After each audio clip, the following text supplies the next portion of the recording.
오늘의 주요 뉴스입니다. 군산수협이 김경매 후에 낙찰가를 일방 조정해 어민이 반발하고 나섰습니다. 이 어민은 낙찰가보다 절반가량이나 하락한 가격을 통보했다며 군산수협을 경찰에 고발했습니다. 군산수협은 원물이 아닌 샘플로 경매가 진행되다 보니 원물 상태가 좋지 않아 정당하게 조정했다고 밝혔습니다. 전기차 충전구역을 둘러싸고 주민들 간의 다툼이 이어지고 있습니다. 전기차 충전구역에 일반 차량이 주차하는가 하면 충전 시간을 넘겨 장시간 충전에 불편을 주고 있습니다.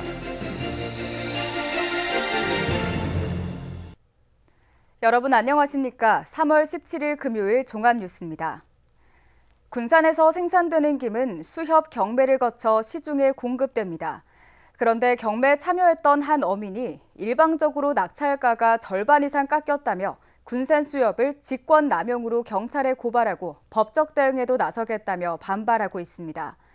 반면 군산수협은 정당한 조치라며 맞서고 있습니다. 원품이 아닌 샘플로 경매가 진행되다 보니 갈등 요인으로 작용하고 있습니다. 최정호 기자입니다. 군산 계야도의 김약시장입니다. A씨는 지난 2월 4일 군산수협 해망동 위판장에서 이뤄진 오전 경매에 참여했습니다. 당시 경매 낙찰가는 14만 9,500원, 실망 132개를 출하한 만큼 경매 대금으로 1,943만 5천 원을 받게 됐습니다. 그런데 A씨는 오전 경매가 끝나고 7시간 후쯤 군산수협으로부터 경매 낙찰가가 7만 원으로 조정됐다는 연락을 받았습니다. 군산수협은 경매 샘플과 실제로 납품된 원품의 품질이 다르다며 관련 사진 3장과 함께 문자로 통보했습니다. A씨는 원품과 샘플이 달랐다면 생산자인 자신에게 품질 차이를 확인시켜줘야 하는데 그런 과정은 전혀 없이 일방적으로 통보됐다며 반발하고 있습니다. 군산수협에는 시정과 함께 잔여대금 입금을 요구하는 한편 받아들여지지 않을 경우 경찰 고발과 민사소송에 나설 예정입니다. 샘플하고 그 바다에서 그 세트에서 뜯는데 무엇이 얼마나 크기다고. 아니 반전 이상을 너무 황당해갖고 내가 기가 막히. 이에 대해 군산수협은 정당한 조치였다는 입장입니다. 관련 규정상 경매된 김이 매수인에게 손해를 끼칠 만큼 품질이 좋지 않으면 경매 위탁을 맡긴 생산 어민이 책임을 져야 한다는 겁니다. 힘이 오면 안 되잖아요. 그래서 가격 조정을 하는 건데. 경매 낙찰가 조정을 둘러싼 갈등은 수시로 발생하고 있습니다. 군산에서 생산되는 김은 원물 경매가 이루어지고 있지만 계야도만큼은 민물의 격차가 커 운반선 입출항이 제약을 받는다는 이유로 지금까지 샘플 경매가 적용되고 있습니다. 결국 오전에 이루어지는 경매는 샘플로, 원품은 오후에나 납품되는 상황. 샘플과 원품 품질의 차이가 날 경우 생산 어민과 수협 사이의 갈등 요인으로 작용해 대립각을 세우는 경우가 상당합니다. 주들 마음대로 다 돈 버리고 경매를 할 이유가 뭐가 있냐고. 계야도 생김 경매전 운영 협의안도 손질이 필요해 보입니다. 원품과 샘플이 다를 경우 중도매인과 생산자 간 협의에 조정한다고 되어 있을 뿐 구체적인 조정 비율 등은 명시되어 있지 않아 애매모호합니다. 이런 경우가 샘플 입반의 단점이기 때문에 가끔 수시로 발생 한두 번씩 해요. 원뿔도 열어놓으려고 해요. 샘플 경매로 인해 생기는 경매 낙찰가 조정, 경매 효율성을 높이겠다는 취지지만 김 생산으로 생존권을 유지하는 어민에게는 불신만 주고 있습니다. KCN 최정호입니다. 전북도와 도내 여야 국회의원들이 전북의 공공기관 추가 이전을 촉구했습니다. 김관영 지사와 도내 국회의원 10명은 오늘 국회 소통관에서 기자회견을 열고 공동성명을 발표했습니다. 이들은 한국투자공사와 7대 공제회, 농협중앙회, 한국마사회의 전북 이전을 주문했습니다. 또 최근 기금운용본부의 서울 이전 전로, 정부의 균형발전 의지에 대한 도민들의 불신이 확산하고 있다고 지적했습니다. 군산 중소유통 공동도매물류센터가 다음 달 준공됩니다. 경암동에 들어서는 물류센터는 1,300여 평 창고와 냉동, 냉장시설을 갖추게 되며 소상공인들에게 16,000여 품목을 원스톱 서비스로 제공하게 됩니다. 물류센터 운영이 본격화되면 지역 소상공인들의 가격 경쟁력 확보와 지역 순환경제 활성화에 도움이 될 것으로 보입니다. 군산과 중국 석도를 오가는 석도 국제회리의 역외 군송이 3년 만에 재개됩니다. 해양수산부는 코로나19로 화물만 운송하도록 했던 군산과 중국 석도 항로에 대해 오는 20일부터 역외 운송을 할 수 있도록 했습니다. 이에 따라 지난 2020년 1월부터 중단됐던 석도 국제회리의 역외 운항이 3년 만에 가능해졌습니다. 한편 석도 국제회리의 역외 운송량은 지난 2019년만 해도 35만 2천여 명에 달했습니다. 군산 마리나 항만 건설이 10년이 넘도록 제자리 걸음입니다. 군산지방해양수산청에 따르면 지난 2010년 마리나 항만 기본계획을 통해 신시도리 20만 제곱미터의 고군산 마리나 항만을, 비응도동 4만 제곱미터에는 비응 마리나 항만을 건설하기로 했지만 지금까지 민간 사업자가 나타나지 않아 진척이 되지 않고 있습니다. 이처럼 마리나 항만 조성이 터덕거리자 정확한 수요 예측도 없이 항만 조성 계획을 수립했기 때문이라는 지적이 일고 있습니다. 한편 마리나 항만은 레저용 보트와 요트 등을 중심으로 운영되는 시설을 말합니다. 국립수중고고학 교육훈련센터의 건립 시기를 앞당겨야 한다는 목소리가 나오고 있습니다. 강태창 도의원은 도의회 임시회 5분 발언을 통해 군산 비응도동 7만 제곱미터 부지에 추진 중인 국립수중고고학 교육훈련센터는 오는 2027년까지 건립될 예정이지만 행정 절차와 예산 확보에 집중해 건립 시기를 더욱 앞당겨야 한다고 촉구했습니다. 특히 교육훈련센터를 조속히 건립해야 군산 앞바다에서 발굴된 해저 유물을 전시할 수 있다고 지적했습니다. 지난 2002년부터 군산 앞바다에서 발굴된 16,000여 점의 유물은 전남 목포 해양박물관으로 이관한 상태입니다. 익산시의 다이로움 시골 여행을 이용하는 학생 어린이의 농촌 관광이 증가하고 있습니다. 다이로움 시골 여행을 통해 1월부터 이달 12일까지 학생 관광객이 8천여 명에 달했습니다. 또 전국 지역 아동센터 협의회 소속 어린이 5천여 명이 익산을 방문했습니다. 다이로움 시골 여행은 아이들에겐 인성교육의 프로그램으로, 일반인에겐 힐링 프로그램으로 농산물 수확 체험과 함께 미륵사지 투어, 백제 완관 만들기 같은 역사 체험 기회를 제공하는 관광 프로그램입니다. 익산시의회가 우호 도시인 일본 분고오노시 의회와 협력을 강화하기로 했습니다. 익산시의회 의장단은 지난 15일 일본 분고오노시 의회를 방문해 익산 방문회해 홍보 등을 요청했습니다. 또 양 의회는 관광 자원을 활용한 문화관광 활성화 방안 등을 마련해 추진하기로 했습니다. 군산시가 익명 토론방을 손질하기로 했습니다. 군산시에 따르면 익명 토론방 관리 부서를 감사 담당관으로 변경하고 전담 직원을 배치해 운영하기로 했습니다. 또 지금과 달리 토론과 칭찬, 제안, 공지 등 게시물을 성격별로 분류해 효율적으로 파악할 수 있도록 할 계획입니다. 군산시 익명토론방은 자유롭게 의견을 개진할 수 있도록 만든 내부 게시판으로 지난 2021년 3월부터 운영되고 있지만 일방적 주장이 게시되는 등 역기능이 문제로 지적되고 있습니다. 전기차 충전구역을 둘러싸고 주민들 간의 다툼이 이어지고 있습니다. 전기차 충전구역에 일반 차량이 주차하는가 하면 충전 시간을 넘겨 장시간 충전에 불편을 주고 있습니다. 윤재윤 기자가 취재했습니다. 환경을 생각하고 유지 비용이 저렴한 전기차의 장점 때문에 최근 전기차를 구매하는 시민이 늘고 있습니다. 지난 2020년부터 구매자가 꾸준히 늘어 올해까지 군산에서 모두 2,200여 명이 전기차를 구매했습니다.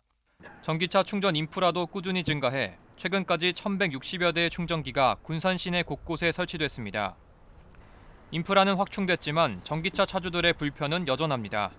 전기차 충전기가 설치된 장소에 불법 주차를 하는 얌체 차량들 때문입니다. 전기차 충전구역에 일반 차량의 불법 주차로 정작 매일 출퇴근을 하며 충전을 해야 하는 전기차 차량주들이 불편을 겪고 있습니다. 이에 따라 군산시는 전기차 충전방의 민원 대책으로 올해부터 전기차 충전구역 내 불법 행위를 할 경우 일반 차량 주차 행위 10만 원, 충전구역 및 진입로 등 주변의 물건 적치 행위 10만 원, 충전시설 및 구획선, 문자 훼손 행위 20만 원의 과태료를 부과하기로 했습니다. 군산시의 경우 지난해 전기차 충전방의 민원은 740건, 3월 현재까지 군산시의 전기차 충전구역 내 불법 행위는 335건이나 됩니다. 올해 들어서도 민원이 줄지 않고 있습니다. 시는 이런 가운데 75건에 대해 과태료를 부과했습니다. 올해부터 전기차 충전구역 내 충전 방해 행위에 대한 단속을 실시하고 있지만 군산시의 전기차 충전구역 내 불법 행위 민원은 매일 한 건 이상 발생하고 있습니다. 특히 민원이 자주 발생되는 지역은 공동주택과 아파트 내 주차장. 내연기관 차량이 전기차 충전구역에 주차하는 주차 위반 행위가 가장 많고 전기 차량이 완속 충전기 기준 14시간 이상 충전하는 충전 방해 행위가 뒤를 이었습니다. 저희가 이제 신고는 그 안전신문 어플로 받고 있고 이제 신고 요건이 이제 일반 차량 같은 경우에는 이제 5분 이상 간격에 이제 사진 2장을 첨부해 주시고 이제 뭐 전기차의 장기 주차 같은 경우에는 사진 3장 혹은 2장으로 이제 신고가 요건에 들어와야지 과태료 부과가 돼요. 전기차 충전을 둘러싸고 차량주들의 갈등이 줄지 않고 있습니다. KCN 윤재윤입니다. 직장 내 괴롭힘 판정을 받은 군산농협 간부가 피해자 가족을 모욕 혐의로 고소했습니다. 간부는 지난 1월 결산총회에서 군산농협 조합원으로 참여한 직원 가족이 자신에게 다가와 욕을 해 고소했다고 주장했습니다. 하지만 해당 직원은 간부가 자신의 가족에게 욕설을 유도한 것이라고 맞서고 있습니다. 익산 황등면 연립주택 계단에 불을 지른 40대가 경찰에 붙잡혔습니다. 익산경찰서는 현주 건조물 방화 혐의로 40대 A씨를 붙잡아 조사 중이라고 밝혔습니다. A씨는 경찰 조사에서 겨울옷을 산에서 태우면 산불이 날 것 같아 계단에서 태웠다고 진술한 것으로 나타났습니다. 경찰은 A씨를 상대로 구속영장을 신청하는 한편 정확한 사건 경위를 조사할 방침입니다. 오늘 0시 기준 국내 코로나19 신규 확진자는 9,065명입니다. 중앙방역대책본부에 따르면 위중증 환자는 140명, 사망자는 7명입니다. 한편 도내 코로나19 신규 확진자는 348명으로 어제보다 100명 줄었습니다. 전주가 166명, 군산 49명, 익산 54명 등입니다. 군산 등 도내 서해안이 해양 폐기물로 몸살을 앓고 있습니다. 전라북도에 따르면 도내 서해안에서 수거된 해양 폐기물은 해마다 급증하고 있습니다. 지난 2020년 4,300톤에서 2021년 4,600톤, 지난해에는 5,400톤입니다. 전라북도는 어장 정화선 전북 901호를 중심으로 해양 폐기물 기동 처리반을 운영하고 상습 쓰레기 투기 지역은 해변 담당제를 시행하기로 했습니다. 군산 병원급 의료시설의 55%가 스프링클러 설비 및 화재 경보기를 설치하지 않은 것으로 나타났습니다. 군산소방은 병원급 의료시설 9곳 중 5곳이 설비를 갖추지 않았다고 밝혔습니다. 소방서는 이들이 올해 안에 설비를 설치할 수 있도록 행정 지도를 할 계획입니다. 한편 병원급 의료시설은 소방시설법이 개정되며 작년 8월 말까지 스프링클러 설비를 설치해야 했지만 코로나19 장기화 등으로 2026년 12월까지 유예됐습니다. 계속해서 전북권 뉴스입니다. 새벽에 문 닫힌 약국에 몰래 들어가 마약 성분이 든 약을 훔쳐 복용한 20대 남성이 경찰에 붙잡혔습니다. 전주 덕진경찰서에 따르면 이 남성은 지난 15일 새벽 5시쯤 전주시 덕진동의 한 약국에 들어가 향정신성 약물 10여 알을 훔쳐 복용한 혐의를 받고 있습니다. 이 남성은 약을 먹은 뒤 약국에서 잠든 채 발견됐으며 약을 먹지 않으면 너무 힘들어 범행했다고 진술한 걸로 파악됐습니다. 경찰은 구속영장을 신청했습니다.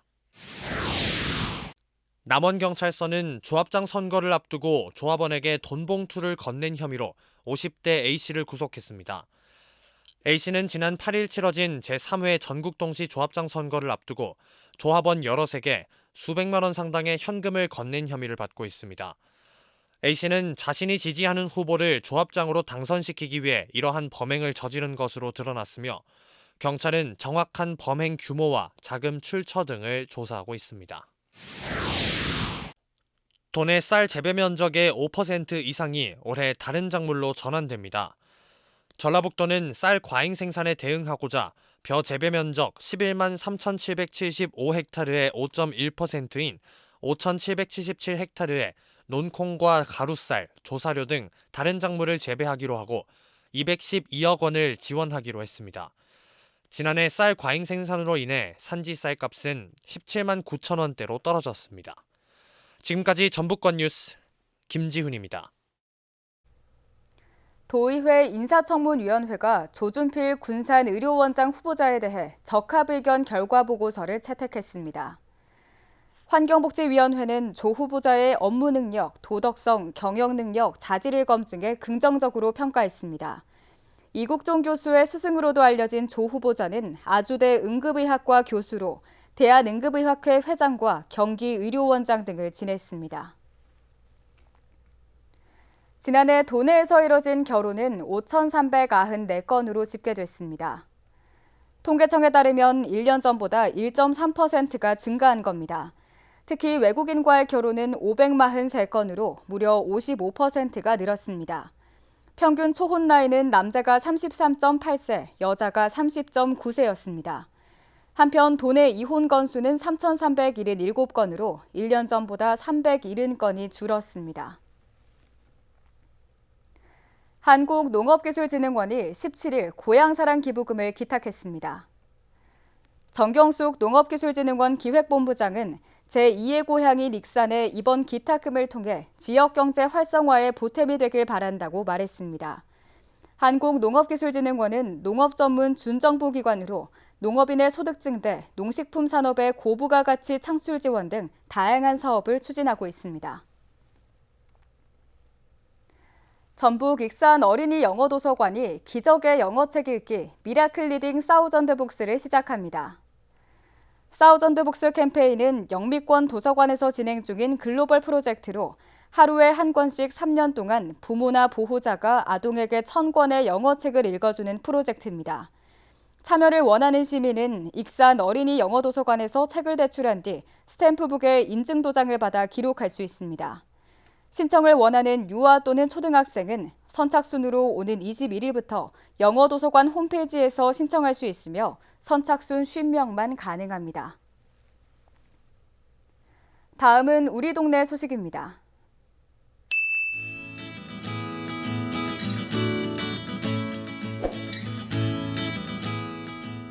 군산시 중앙동 성흥사가 라면 100박스를 기탁했습니다. 기탁된 라면은 저소득계층 및 관내 사각지대에 놓여 지원을 받지 못하고 있는 취약계층에게 지원될 예정입니다.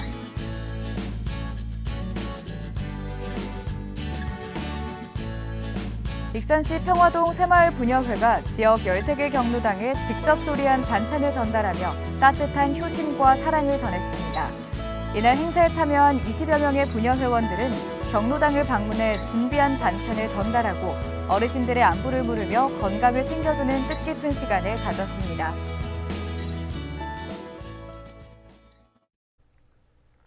이어서 내일의 날씨입니다.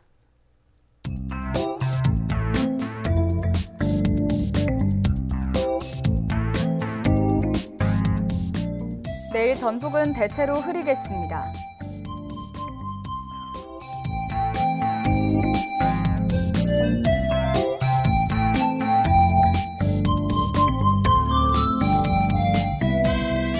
내일 도내 기온은 16도까지 오르겠습니다.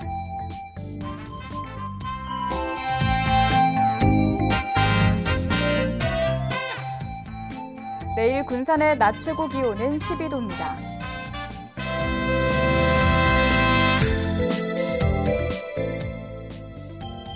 익산은 15도까지 오르겠습니다.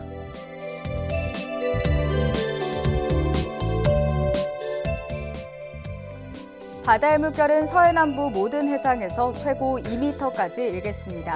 날씨였습니다.